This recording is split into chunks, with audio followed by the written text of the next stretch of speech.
एक तो हम लोग ऐसे करेंगे कि जब हम पर यूनिट वैल्यू की बात कर रहे हैं तो वी नो कि भाई वोल्टेज है, current, then we have impedance है कि इम्पिडेंस Z और वी हैव पावर। ओके, कल हमने क्या देखा कि we have defined V, I, Z and S। ओके, हम V को कैसे रिप्रेजेंट करते हैं in terms of I and Z, तो V is equals to I into Z। I को कैसे रिप्रेजेंट करते हैं, I is equals to V by Z। Z को रिप्रेजेंट करना है तो V by I।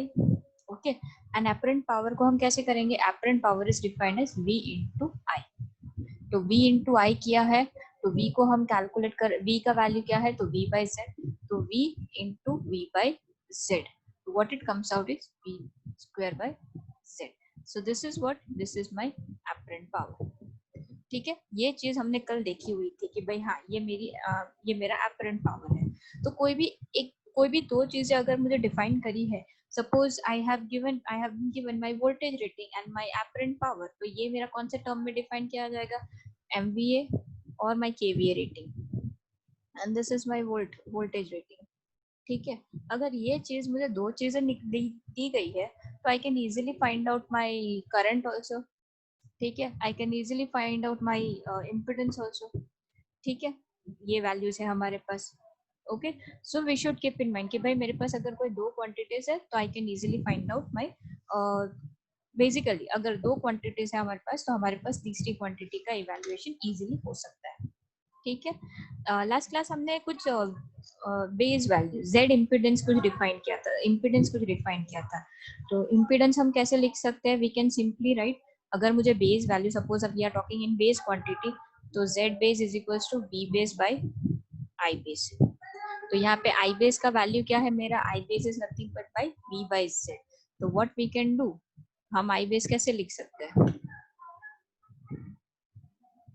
I base कोई बता सकते हैं कि I बेस हम कैसे लिख सकते हैं। यहाँ से भी हमारे पास S इज इक्वल्स टू भी हम कुछ कैलकुलेट कर सकते हैं V बाई आई। एक और चीज निकल सकती है कि अगर मुझे I चाहिए तो it is I by S by V। अगर इम्पिडेंस को मुझे एपरेंट पावर के टर्म में कैलकुलेट करना हो तो आप कैसे कर सकते हो, you can simply substitute this S by V over here.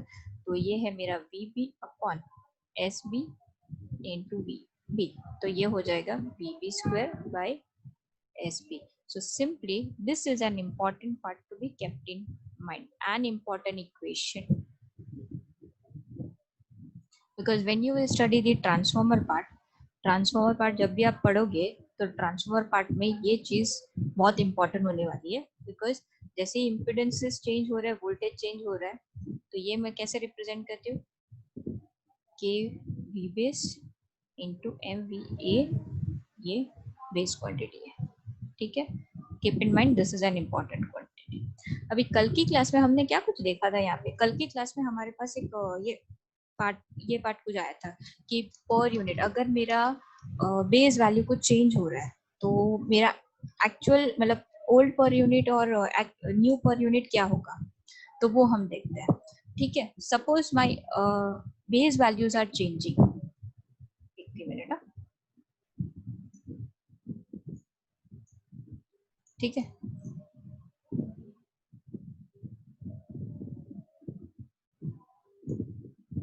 Suppose now my base values are changing, मेरे कुछ बेस वैल्यूज चेंज हो रहे हैं और actual impedance, suppose we are having an simple impedance, एक इम्पिडेंस दिया हुआ है तो I can mark it as set actual. But मेरे दो सिस्टम्स है, दो सिस्टम्स इन द सेंस आप कैसे मार्क करोगे, suppose I am having two system, तो वो कैसे मार्क करोगे, तो पर यूनिट सिस्टम की जब आप बात कर रहे हो तो सिस्टम एक सिस्टम 1 होगा, जस्ट अ सेकेंड ना,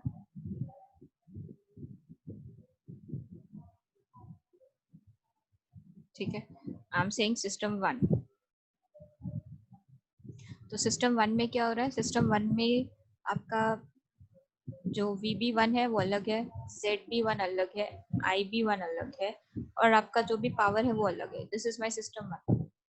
ठीक है, नाउ एक दूसरा सिस्टम जब हम ले रहे हैं, सिस्टम नंबर 2 एक दूसरा सिस्टम ले रहे हैं, एंड VB1 सॉरी VB2, उसका जो बेस वैल्यू होगी वो अलग हो जाएंगे. So that is VB2, ZB2, ठीक है, IB2 एंड SB2. ये है मेरा system 2. Now you need to calculate my impedance. तो यहाँ पे क्या हो रहा है कि इम्पिडेंस की वैल्यू मेरी चेंज हो रही है. ठीक है, सपोज ये सिस्टम 1 के लिए अगर मुझे इम्पिडेंस लिखना हो तो सिस्टम 1 के लिए मेरा इम्पिडेंस क्या होगा. कल हमने कल की क्लास में जब हमने देखा था तो ZPU, ये सिस्टम 1 के लिए मुझे अगर इम्पिडेंस लिखना है तो मेरा क्या होगा impedance. It will be my actual value divided by my base value. ठीक है ना. तो ये एक्चुअल वैल्यू क्या होगी मेरी, Z actual divided by my Z base. वही है. Hello hello, is this okay और कुछ कंफ्यूजन है? You can let me know, you can stop me here only. Hello anyone?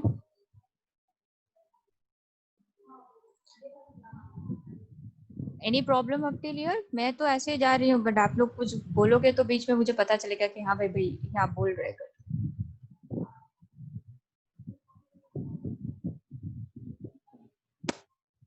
Should I continue? Saurabh, Himanshu, Himanshu, Saurabh,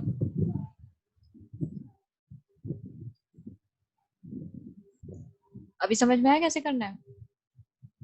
सी, पर unit value हम different, my actual, my जो मेरा impedance है वो चेंज नहीं हो रहा है. It is going to remain same for all my per unit system. It is the same for all. अगर हाँ, अगर कहीं पे लिखा गया होता कि for my second system, my per unit system, my Z actually something different, that means वो आप यहाँ पे यही फॉर्मूला अप्लाई कर. बट अभी यहाँ पे हो क्या रहा है कि मेरा सिस्टम 2 जो है, पर यूनिट सिस्टम 2 जो है, भले उसका बेस वैल्यू चेंज हो रहा है बट उसका एक्चुअल इम्पिडेंस जो है it is going to remain the same. तो हम यहाँ पे क्या कर रहे हैं, we are actually calculating in terms of my older version. मेरा ओल्ड पर यूनिट वैल्यू क्या है, तो ये वाला है. दिस इज माय ZPU1, ये वाला है. ये है मेरे old per unit value and this is what, this is I am obtaining my new per unit value. ठीक है. तो ये हम कैसे करेंगे कि old new per unit is equals to old one, मतलब Z ओल्ड इनटू VB1. और VB1 ये कौन सा है, ये मेरा प्रीवियस वैल्यू, मेरा ओल्ड क्वांटिटी है. This is my old quantity.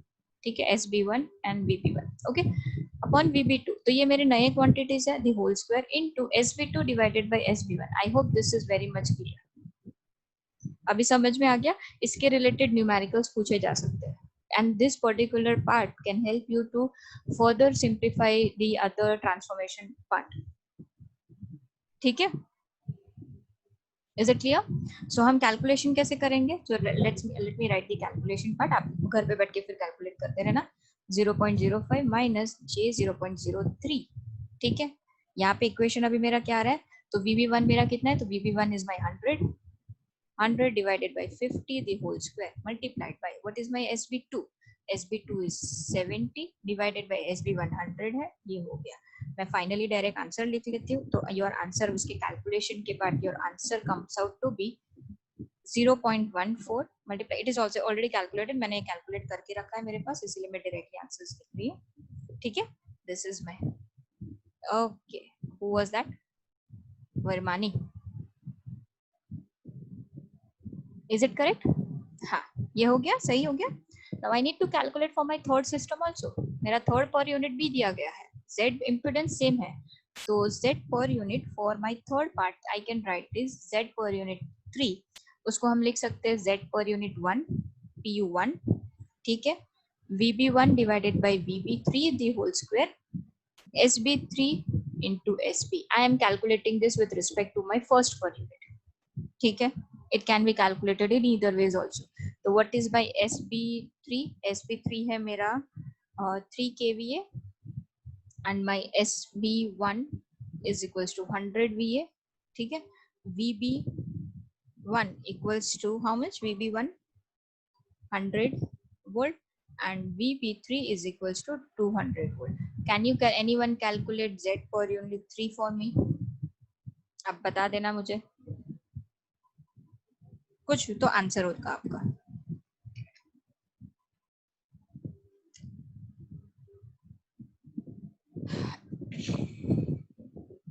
बता सकते हो?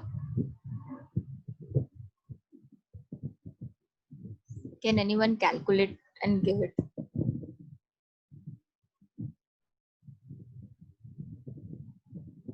चलो ये कैलकुलेशन पार्ट घर पे ट्राई कर लेना। And I am giving you another numerical. अभी जैसे आपने ट्रांसफॉर्मर्स पढ़े हैं, ट्रांसफॉर्मर्स आपने पढ़ा है राइट? है कि नहीं? सबने ट्रांसफॉर्मर्स पढ़े हुए हैं, ट्रांसफॉर्मर का टॉपिक सबने पढ़ा हुआ है। नाउ आज के क्लास में थोड़ा सा एक सिंपल सा न्यूमेरिकल का रिव्यू दे देती हूँ आपको। जब हम ट्रांसफॉर्मर्स पढ़ रहे हैं तो ट्रांसफॉर्मर में हमारे पास होता क्या है? तो ट्रांसफॉर्मर में हमारे पास होता है एक प्राइमरी वाइंडिंग और एक सेकेंडरी वाइंडिंग, यही होता है। This is known as my L V and this is my H V. एक मिनट, किसी ने मैसेज ड्रॉप किया है। Okay Jitendra, thank you. Jitendra ने कैलकुलेट करके आंसर भी दे दिया, थैंक यू सो मच। ठीक है, इट इज समथिंग, मैं आपको आंसर दे ही देती है।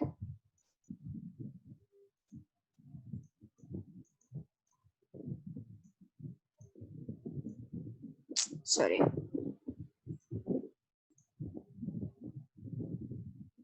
Just a second. 0.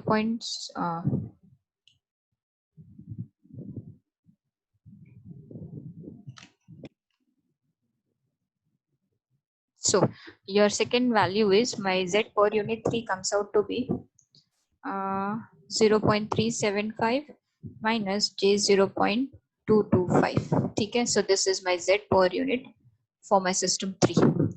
I hope old values and base values के आपका ये कंफ्यूजन दूर हो जाएगा। अगर नहीं हो रहा है, do let me know whenever you want. ठीक है ना? आपको यहाँ पे यहाँ पे आपके पास क्या होगा? तो you will be having V1 और एक V2 होगा। एक है आपके पास N1 N2 होगा। ठीक है, व्हाट आर दी बेसिक्स, आप कैसे करते हो, हाउ डू यू कैलकुलेट? तो हमें पता है कि भाई ट्रांसफॉर्मर की कुछ कैपेसिटी डिफाइन होगी, तो हमारे पास S कुछ दिया होगा। ठीक है, एक हमारे पास अगर V1 V2 दिया है तो इट डिपेंड्स, मेरा step up voltage step down transformer है कि स्टेप अप ट्रांसफॉर्मर है, तो उस हिसाब से ये मेरा V1 V2 वेरी होने वाला है। ठीक है, now what comes next is my according to my transformation ratio मेरा equivalent impedance भी कुछ चेंज होने वाला है। ठीक है, तो एक एग्जांपल सिंपल सा आपको एक एग्जांपल दे रही हूँ।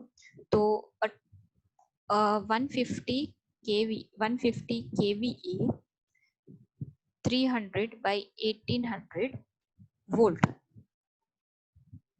transformer has an equivalent impedance of how much? 2 plus J5 ohm. ठीक है, refer to my high voltage winding HV winding। आपको करना क्या है? ठीक है, आपको करना ये है, find out the impedance per unit impedance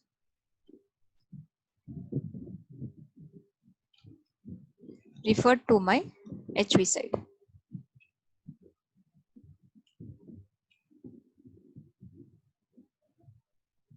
can you calculate this particular thing? आप कर सकते हो। देखो आपके पास S का वैल्यू दिया गया है। ठीक है, आपके पास V1 और V2 मतलब प्राइमरी साइड सेकेंडरी साइड आपके दो रीजन्स में फॉर्म होने वाला है। ये है मेरा एक रीजन होगा, because why I am taking two reason, because my भले ही मेरा एस मेरा एपरेंट पावर जो मेरा कैपेसिटी है वो सेम रहने वाला है for my both the sides, but यहाँ पे क्या हो रहा है, इट इज 300 बाई 1800, तो मेरा जो भी वोल्टेज रेटिंग है वो मेरा चेंज होने वाला है। ठीक है, सो एस बी जो भी हम डिफाइन कर रहे हैं वो 150 एज इट इज रहेगा, 150 केवी है। बट ये अगर रीजन 1 में दे रही हूँ और ये मैं रीजन 2 ले रही हूँ, तो रीजन 1 में मेरा बेस वोल्टेज कुछ अलग होने वाला है एंड रीजन 2 में मेरा बेस वोल्टेज कुछ अलग होने वाला है। तो हम कैसे कर सकते हैं कि अगर मैंने VB को डिफाइन किया है कुछ, VB for my second region, मैं रीजन 2 की बात कर रही हूँ, 1 की बात कर रही हूँ, VB अगर मैंने 1800 व्हाटएवर रेटेड इज मैंने उसको बेस वोल्टेज मान लिया है। ठीक है, ये चीज कंफ्यूजन नहीं होनी चाहिए। What will be my Z base?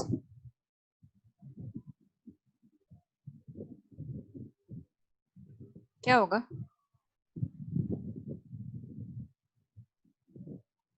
ये हो गया मेरा Z base.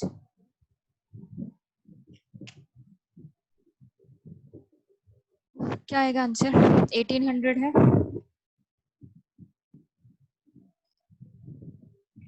Divided by how much? 21600। उसको हम डिवाइड कर रहे हैं बाय 1000, उसको हम केवीए रेटिंग में कन्वर्ट कर रहे हैं, तो 21.6 कुछ आ जाएगा आपका। ठीक है, 21.6 ये मेरा जेड बेस आ गया। Can you calculate now my Z per unit for this part? What will be my Z per unit? ये मेरा हाई वोल्टेज वाइंडिंग है, यहाँ पे एक इम्पिडेंस दिया गया है, इम्पिडेंस की वैल्यू क्या है? 2 + J5। Can you calculate my Z per unit?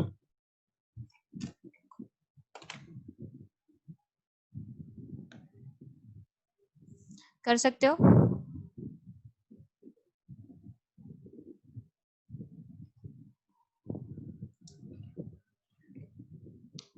चलो एक काम करो, ये नोट डाउन कर लो।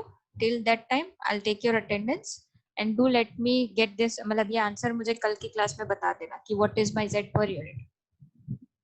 हो जाएगा ये? Wait a minute, I will just take your attendance first.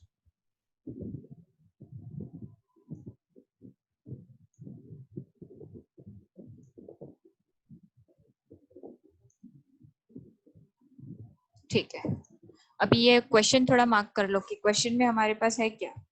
तो 150 है, ट्रांसफार्मर का कुछ रेटिंग दिया गया है ये वाला, ठीक है, उसका कुछ वोल्टेज रेटिंग दिया गया है, एंड एक इम्पिडेंस है that is being referred to your high voltage winding side. ठीक है, मुझे फाइंड आउट क्या करना है कि पर यूनिट इम्पिडेंस, यहाँ पे पर यूनिट इम्पिडेंस क्या फॉर्म होगा।